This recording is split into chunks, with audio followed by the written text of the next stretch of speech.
All right. So 2 hero National Guard members were shot in D.C. Chalk up another victory for lack of accountability. Because if you haven't noticed, the National Guard was only in D.C. to clean up another Democrat mess. It's like the Democrat Party is a dog and Trump has to follow them around with a pooper scooper. D.C. crime became unbearable due to no accountability, no consequences. And because of the terror among Dems, that enforcement might be called racist. So Trump sends in the National Guard because somebody has to be the grown-up, which is where those poor guardsmen meet another Democrat fail, an Afghan in this country with no real vetting, accountability, and clearly no follow-up, who got waved in because Dems are terrified someone might call them, again, racist. It's the Democratic Party's entire governing philosophy. First, create disaster. Second, ignore disaster. Third, attack anyone trying to undisaster the disaster.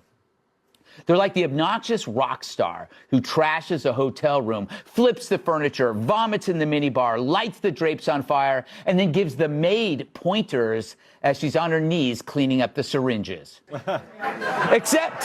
Except this is far worse. Democrats create these dangerous environments, and when someone rides to the rescue, instead of helping them, they try to inspire mutiny. In the streets with protests, in government with lawfare, and in the military with seditious videos. Immigration, well, they trashed that. Crime, they excused it. Drugs, they let it pour in like they were running a fentanyl rewards program.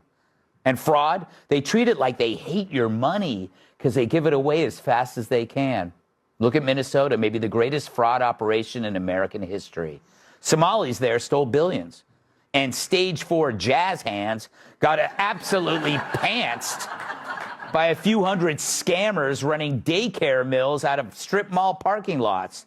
The fraud was easy to spot, but Waltz was too busy signing orders to restock the tampons in boys' bathrooms. Then after years of letting the state get looted, a few people get locked up and Waltz calls himself Wyatt Earp.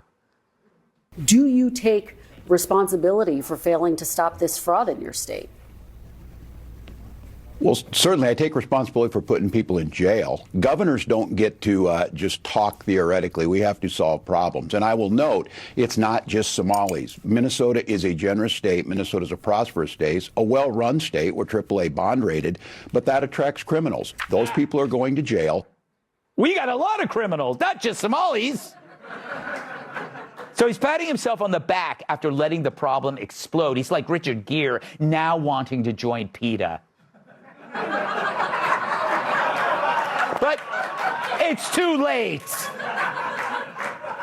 But Waltz is the perfect hood ornament for this no accountability clown car. But before him, it was DHS Secretary Alejandro Mayorkas. Remember that dickhead? By the way, that's not an insult. He really does look like a dickhead.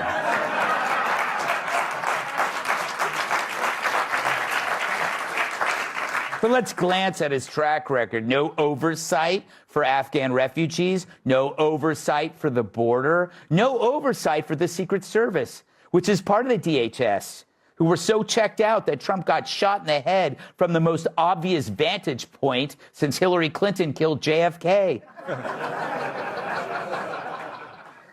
No oversight. That's not a bug in the system. It's the system. No oversight for government programs hemorrhaging money. No oversight for recidivist criminals. No oversight for minors getting sex changes. So 2 National Guardsmen are shot because there was no oversight letting a dangerous Afghan in. And they were only there to bring accountability to a Democrat-run, crime-ridden city. They became victims of lack of oversight while trying to correct another lack of oversight. They were ambushed by policies driven by the unaccountable. And Democrats get mad that Trump called Waltz retarded. Maybe sit this one out like Tim Waltz did when a war came along.